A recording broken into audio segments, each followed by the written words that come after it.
Mr. Pappas, you recognize for 5 minutes in support of your amendment in the nature of a substitute.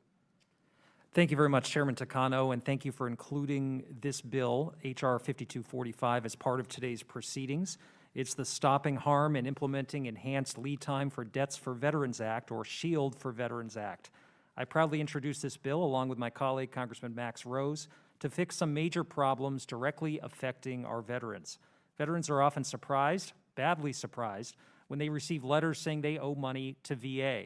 Sometimes these debts reach thousands of dollars. During hearings held by the Oversight and Investigation Subcommittee during the past year, we heard from veteran service organizations about the pain and hardship these surprises may bring.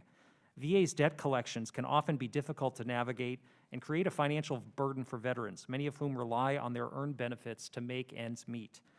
Among other things, the SHIELD Act would bring more fairness to VA's collection process. Veterans should not be on the hook for the portion of the debt that accumulates when VA takes too long to process the veteran's information.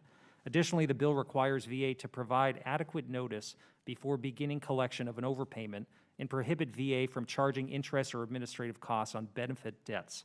Finally, it establishes a timeline for modernizing the system for veterans to get basic information about their debts and options. I want to emphasize the bipartisan nature of this legislation. Since the introduction of the bill, the majority and minority staffs have worked together, reviewing the language, discussing current policies and procedures with VA officials, and making improvements. We've agreed on an ANS that incorporates these improvements.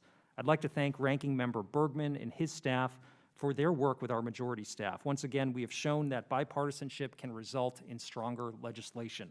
Further, I understand that Congressman Bost has prepared an amendment that would allow beneficiaries to update more of their information electronically, and I support his amendment. I urge my colleagues to support this ANS and this legislation, and I yield back.